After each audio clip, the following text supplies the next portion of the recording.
tayo sa mga balita. Bagamat iginit ng China na binangga umano sila ng barko ng Pilipinas, ito pong barko ng Chinese Coast Guard yan po sa Ayungin Shoal, itinuturing naman ng Armed Forces of the Philippines na mapanlin lang at misleading ang naging pahayag ng China.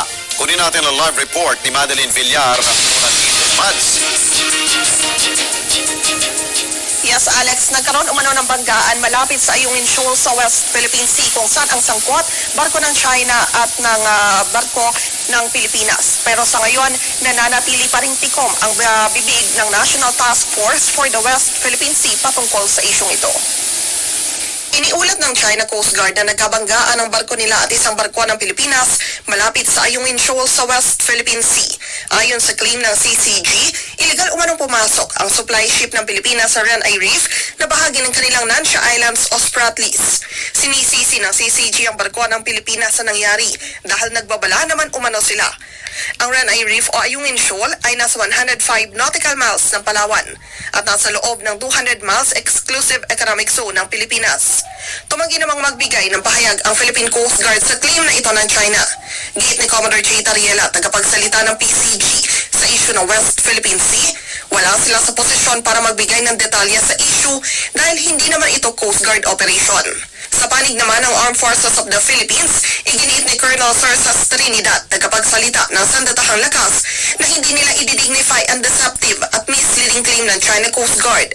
Hindi anya ididiscuss ng AFP ang operational details patungkol sa legal humanitarian rotation at resupply mission sa Ayungin Shoal na nasa loob ng ating exclusive economic zone. Ang main issue ayon kay Trinidad ay ang illegal na presensya at mga ginagawang aksyon ng mga barko ng China sa loob ng teritoryo ng Pilipinas. Ang mga ginagawang aksyon na ito ng China nagpapalala lang aniya sa tensyon sa WPS. Nitong Sabado, Hunyo 15, nagsimulang ipatupad ng China ang kanilang anti-trespassing policy. Kumpiyansa naman ng political analyst na si Dr. Froilan Calilong na hindi aabot sa puntong magdedetine ang China sa West Philippine Sea. I firmly believe that China, though medyo alam naman natin may pagkabuli talaga itong bansa na to, no? Pero naniniwala ako na meron pa rin siyang mga international image, no? Meron siyang international image that somehow it's also trying to protect, not only from a political and military standpoint, but from more importantly from an economic perspective. Kaugnay naman ang mga ginagawang pangbubuli ng China sa WPS, nagsagawa ng kanilang tinawag na Marsya ng Bayan hanggang Moraita sa Maynila, ang grupong Alyansa Bantay Kapayapaan at Demokrasya. Ayon kay RJ Villena, tagapagsalita ng grupo, gusto nilang ipakita na suportado nila ang mga ginagawang inisyatiba ng administrasyon ni Pangulong Ferdinand Marcos Jr. para ipaglaban ang karapatan sa West Philippine Sea.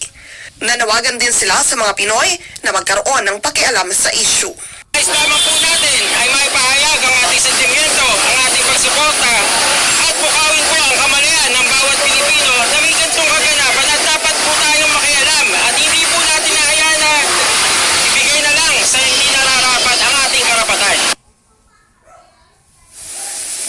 Alex, kahapon ay nagsagawa. Mainit na balita sa West Philippine Sea. Sobra-sobra na ang ginawa ng China sa ating soberenya. Sa harap ng mga insidente kung saan may banggaan, may inakyat na mga Philippine vessel at may tangkang agawin ng armas ng mga nag-resupply mission sa PRP Sierra Madre sa Ayungin Shoal, ang barkong isinadsad ng Pilipinas. May pampabomba ng water cannon at may malubhang nasugatan at naputulan ng daliri ng magbanggaan ang mga barko ng China at Pilipinas. Sa kasunod ng panibagong insidente sa pagitan ng Pilipinas at China sa West Philippine Sea, muling pinagtibay ng US Department of State na susunod ito sa mga nakapaloob sa Mutual Defense Treaty. Sinabi ni US Deputy Secretary of State Kurt Campbell na nakasaad sa Article 6 ng 1951 MDT na ang armadong pag-atake ay hindi limitado sa hukbong sandatahan ng Pilipinas, kundi maging sa mga pampublikong sasakyang pandagat at eroplano, gayon din ng Philippine Coast Guard kung saan mang bahagi ng South China Sea. Nagpahayag ng labis na pagkabahala si Campbell sa insidente kahapong Martes. lubhang delikado raw ang ginawa ng China at nagsisilbing banta sa kapayapaan at kaayusan ng rehiyon. Sa hiwalay na pahayag, tinawag naman ng tagapagsalita ng US State Department na si Matthew Merrill na irresponsable ang ginawa ng China Coast Guard sa resupply vessel na patungo sa BRP Sierra Madre sa Ayungin Shoal.